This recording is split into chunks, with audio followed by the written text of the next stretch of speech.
Hi, welcome back to the Hooligan Knitter podcast. I am your host and resident hooligan, Sierra, and I am joined by my handsome orange son, Mac. And this is where we talk about my knitting. Let's see, there's a couple of new faces around here, so I guess I can give a little bit more of an introduction. I am in St. Paul, Minnesota with my husband and my 3 cats, one of whom is about to cause problems. Hi, Pepper. Oh, crap.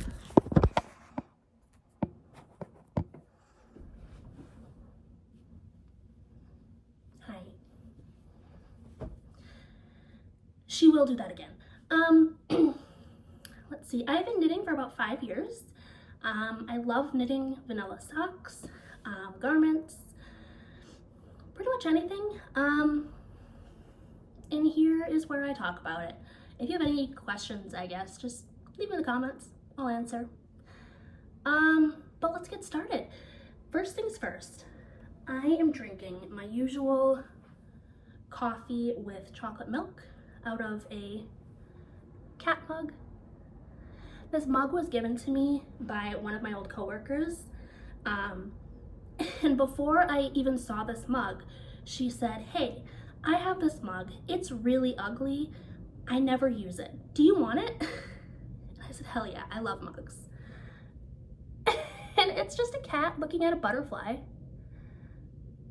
I think it's cute, but she thought it was ugly and now it's mine.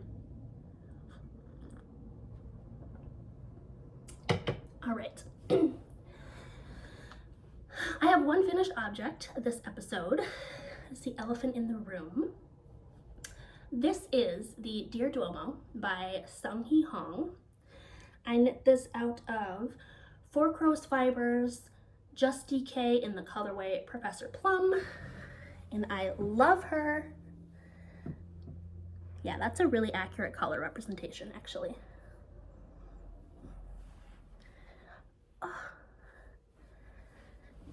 She's beautiful and perfect. Is she blocked? No. Are my ends woven in? No. I have been wearing it anyway because, I mean, come on. But let's talk about it. So, this yarn I bought at Wisconsin Sheep and Wool Festival earlier this year in September. And I went into the festival not knowing exactly which producer I was going to be buying from or dyer, but I had this color in my noggin. I was like, I want to knit a Dear Duomo in this incredible burgundy tonal, I had a vision. And so my plan was to walk around all of the booths once and kind of keep an eye out and then make my way back around a second time and make my purchases. I saw this base and this color at my first go around, and I didn't make it to the second go around. I saw this and was like, yep, that's it. That's the vision. This is a 75% superwash merino, 25% nylon. So I guess technically this could be used for socks, but I put it in a sweater. It is so soft. I don't work a lot with superwash merino if it isn't for socks. And even for socks, I prefer more of a textured, scratchy yarn. So this was not normal for me, but she's so soft. I love her. I did some modifications. Did a lot of modifications. Let's talk about it. This is worked bottom up. It is a drop shoulder. So I cast on for the ribbing with the number of stitches for the size 5. And then the pattern calls for some waist shaping with increases and decreases. I didn't want to do that. I prefer more of a boxy oversized fit. So I just knit straight stockinette with the size 5 numbers all the way up until the underarm split. At that point, the number of stitches for the size 5 cast on is only 2 stitches different from the number of stitches after the shaping of the 4th size. So I just decreased 2 stitches, little sneaky knit 2 together in the armpit. And then from here up, I knit the size 4.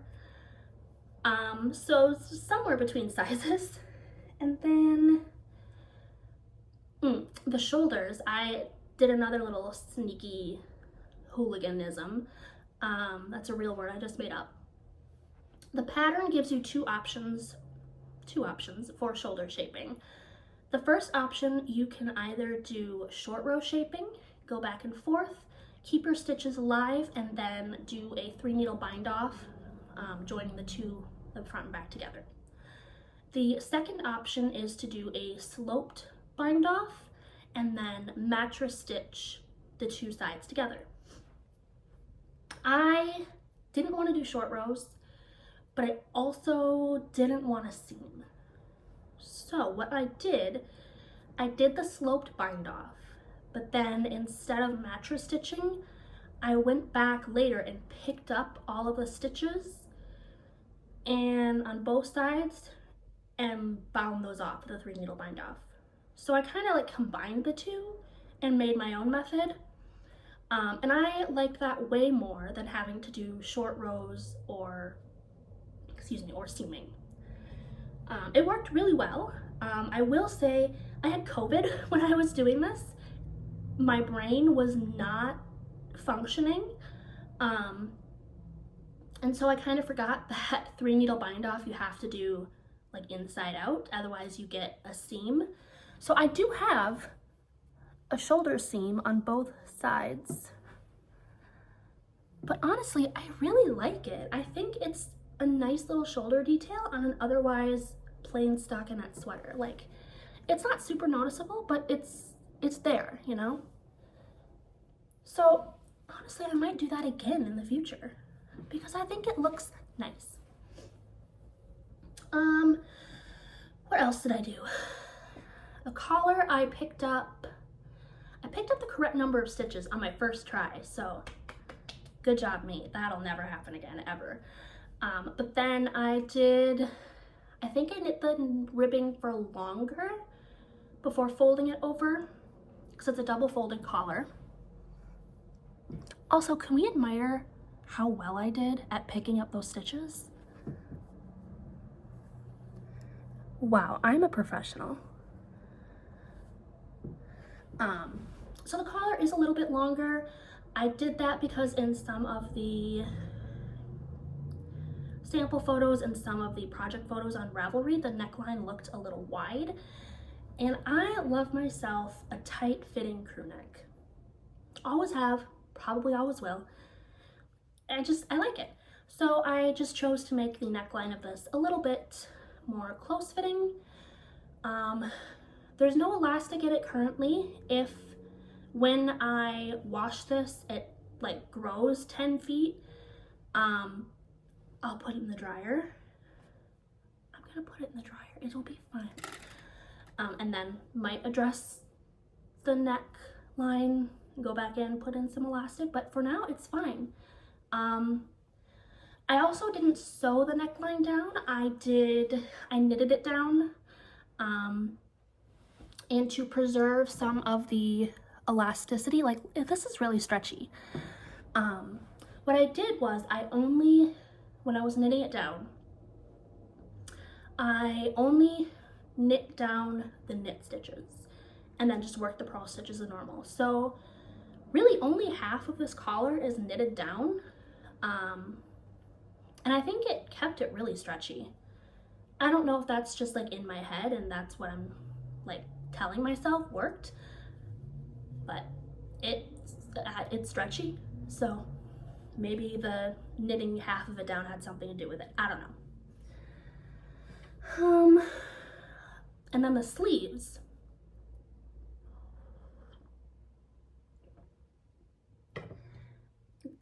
I did not end up with the correct number of stitches picked up. Does anyone ever end up with the right number of stitches when you're picking them up? Not me, that's for damn sure. So, but I mean, their sleeves, I did do, Oh wow, it's kind of stripy. That's fun. I did decrease at the specified rate. Yeah. I think am I allowed to say how many? Whatever. It's every 6 rows I did a decrease. And then I ended up with a different number of stitches than what the pattern says you should end up with. But I knew that it would fit my wrist well. So I just went with it. It's a sleeve. There are no rules for sleeves. There are no rules in any of my knitting, really, but especially not for sleeves. But yeah, overall, despite modifying everything about this sweater, I really, really love her. I love the color, I love the fit, I love the softness of the yarn. 10 out of 10 sweater, honestly. I mean, again, it hasn't been blocked, so this might change dramatically, but if it does, I'll put it in the dryer and it's gonna be fine. It's gonna be fine. I'm sorry, Lucy, I know that's like super triggering for you, but it's gonna be fine. The dryer can be your friend, people.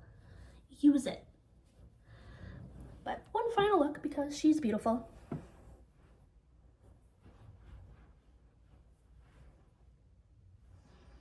I love her. Mac is being very cute. You can't really see him, but he's like curled up with his mouth open a little bit. Oh, what a handsome man. All right, that is my only finished object this time. But you know what? It's all sweater. So.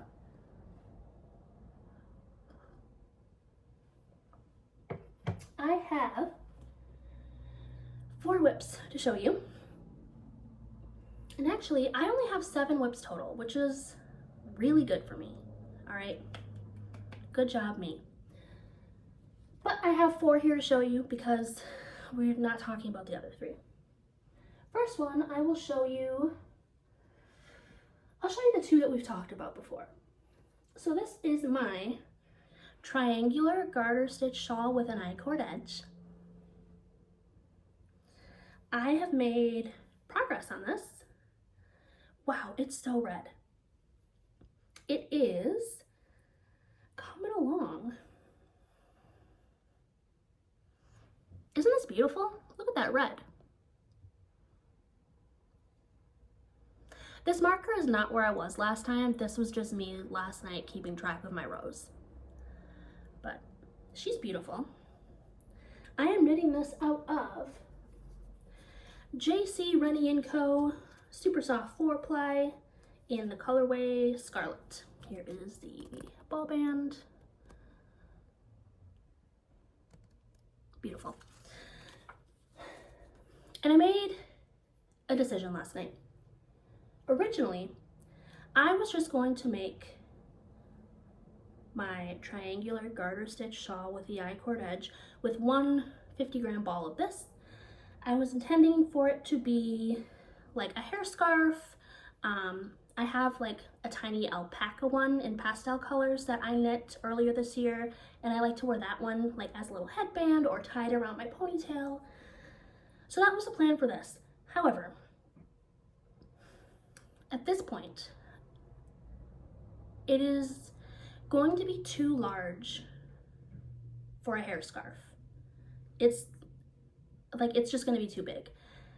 At the same time, it's not going to be big enough to wear as like a functional warm scarf for the Minnesota winter.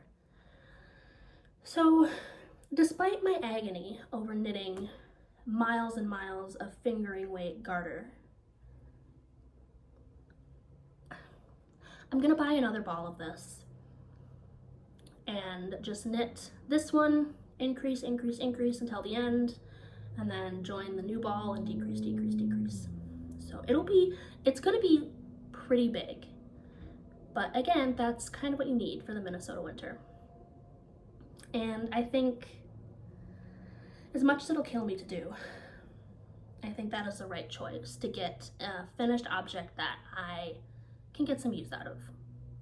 Because as cute as this would have been to wear in my hair, it's gonna be too big. But that's all right. I wear my other triangular garter stitch shawls with I-cord edges as scarves all the time. I have 2 other ones that I wear like every time I leave the house in the winter. So I'm not going to be mad about having another one. My other 2 are in more neutral colors, so this is going to be a really fun addition to the winter wardrobe. But I thought I was almost halfway done with this. I'm not. I still have like 40 grams of this left. It's fine. It's fine. Everything's fine. I do really, really like working with this yarn. Oh wow, look at that. It is a 2-ply. And I love me a 2-ply.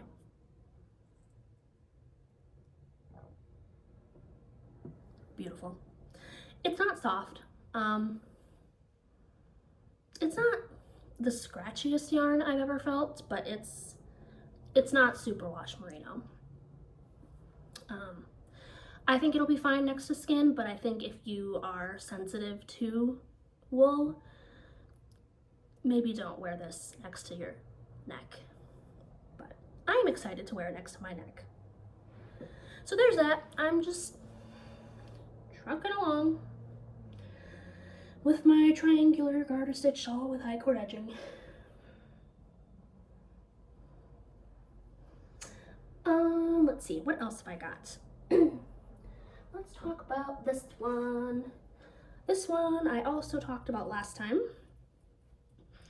It is on too short of a cable currently because I'm on the yoke, but this will be a season sweater by Ozetta. Look at that green. It's so good. This yarn is like old acrylic that I found at Goodwill. Someone donated, I think, 7 skeins of it. It's not soft, it's not nice acrylic, but when you're knitting it up into half fisherman's rib, it is so squishy. And it's not going to be a problem to wear. Do I prefer working with wool? Yes. Could I pass up 7 skeins of this incredible green for, I think it was like 14 or 15 bucks total?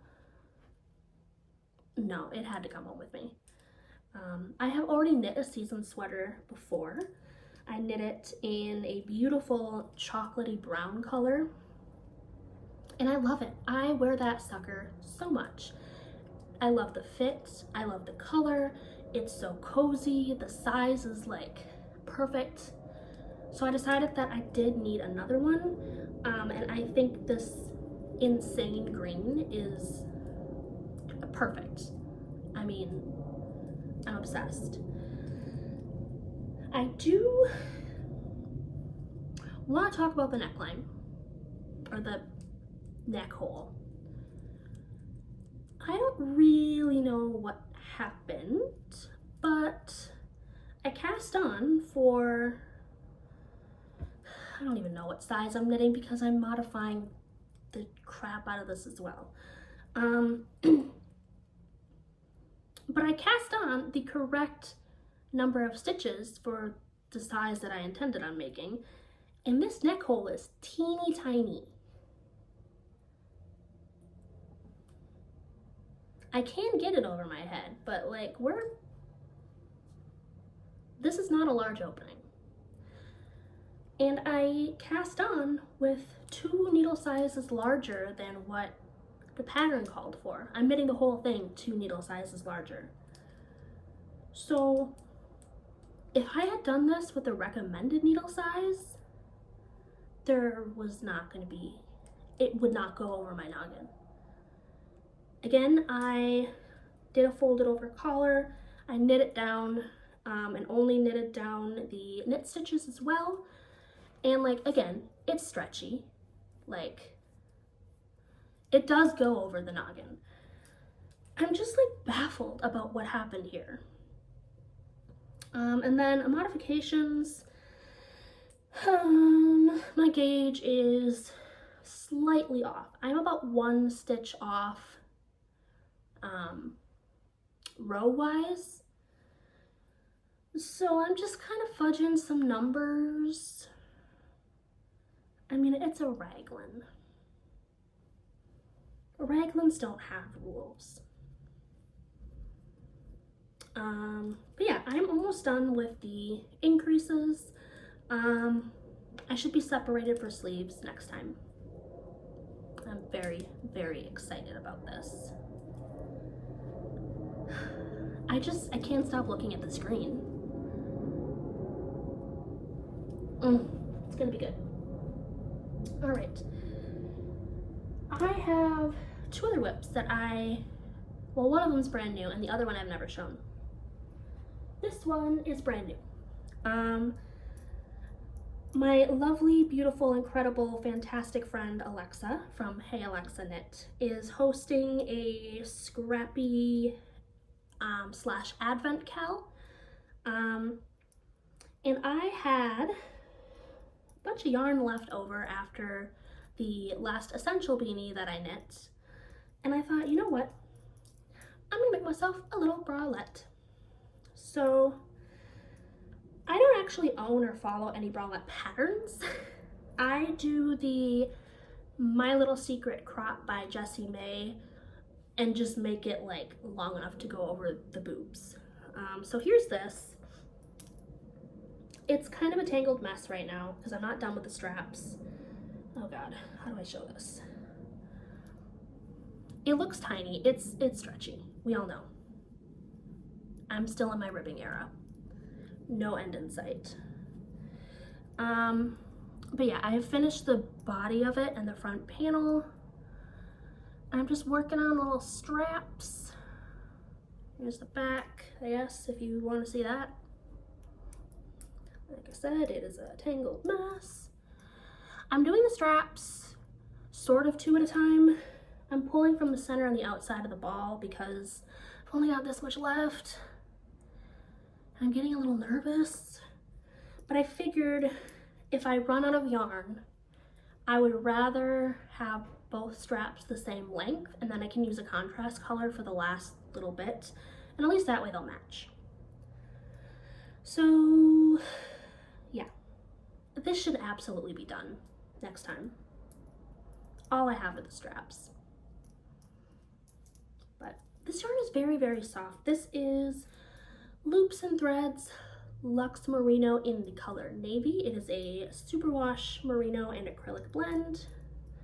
And I figured that would be perfect for the boobs. So that should be done.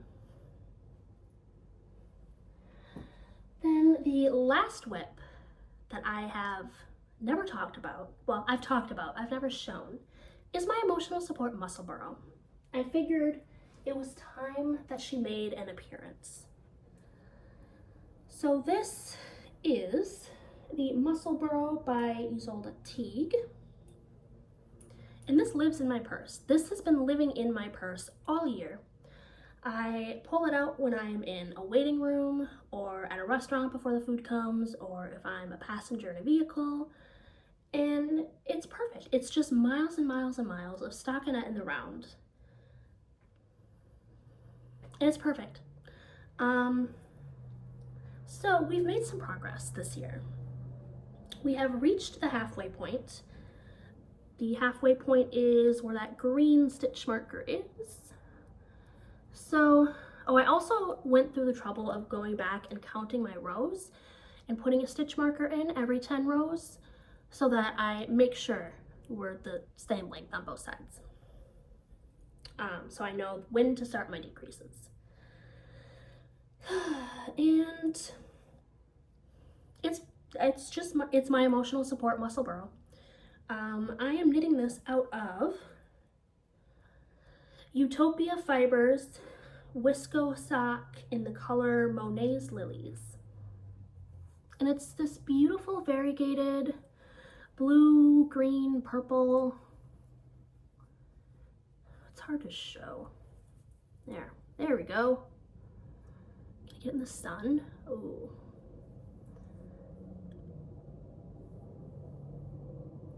This is actually for my husband. It's going to be too big for me. But, I mean, even like, so this is like the halfway point, like right here. He's going to be able to fold this up at least once, if not twice. So it's going to be very warm over the ears, which is perfect. But yeah, I figured it was time that the emotional support Musselburgh finally made her debut on my channel. Because I talk about her, I love her. And now you all have seen her. I'm in no rush to finish this. It's there when I need her. She's great. And also, the great thing about Musselburghs and top-down hats in general is once you get to a certain point, you can just keep your yarn in the hat. Like, I just toss it in there. Keeps it from rolling around in your purse or your project bag. I have like done walking and knitting with this, with the yarn in here.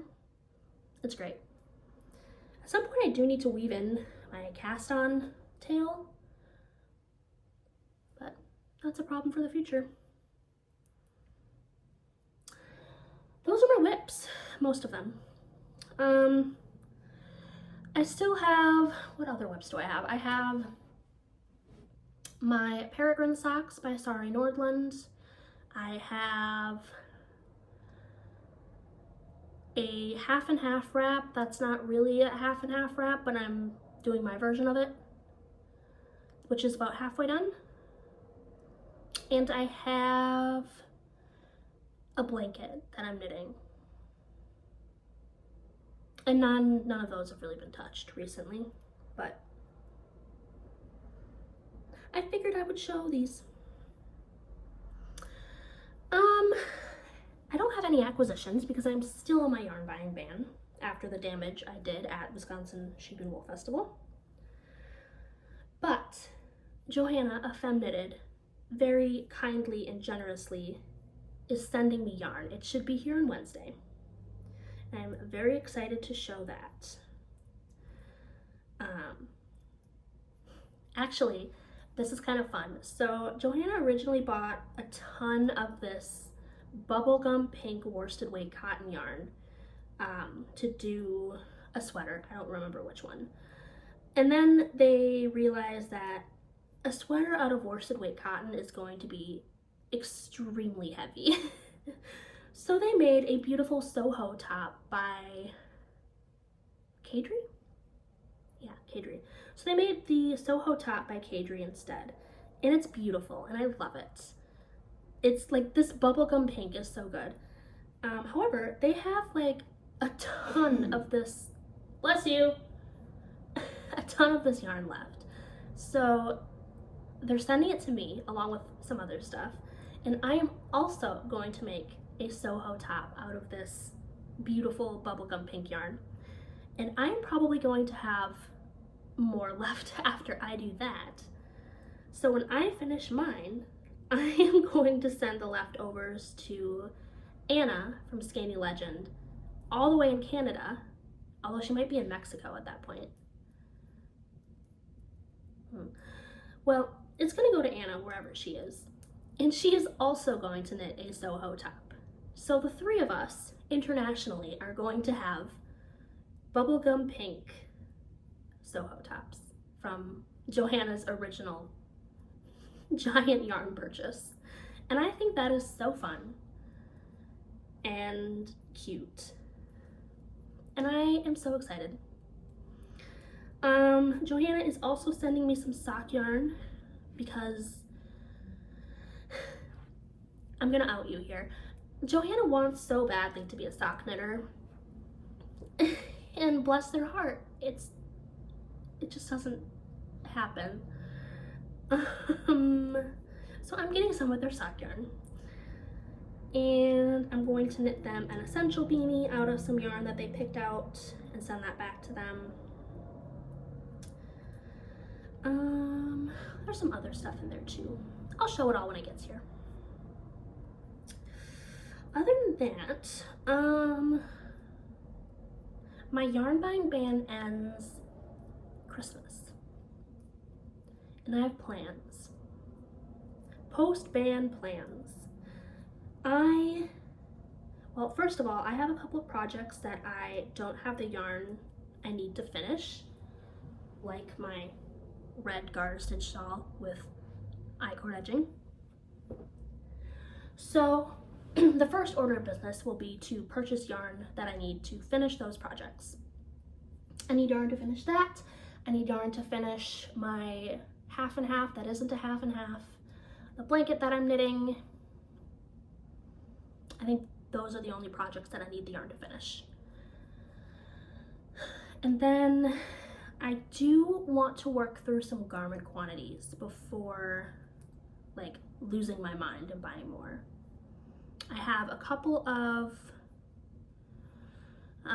like summer garment quantities, like tanks or tees, camis. So I'll probably use those. Well, I don't know if I'll use those because it's gonna be cold here. I have garment quantities for obviously my season sweater. I have a garment quantity of some discontinued Patons yarn. It's like a fluffy mohair-y kind of yarn. It's not mohair, but it's very fluffy and soft. So I want to do something with that. I have an incredible green yarn for the Earth Pullover by Ozetta. I think those are all of my sweater quantities. Yeah. Unless I'm forgetting anything, which would be really sad. But I think that's it. So once I start those and get those other things on the needles, I think am going to buy yarn for the Keone sweater by Andrea Gaughan. It is a fingering weight all over, I don't know if it's broken rib or like modified broken rib sweater. It's beautiful. I love a good textured knit. And I have the yarn picked out. I'm going to be using Patons Croix sock yarn in the color Seashell. It's this very beautiful, like pastel-y blue cream yarn, and I think it's going to be so good. Also, Patons Croix is so squishy. It is the cockroach of yarn, indestructible. So I'm really looking forward to starting that. I think that is going to be my first garment quantity purchase post-ban.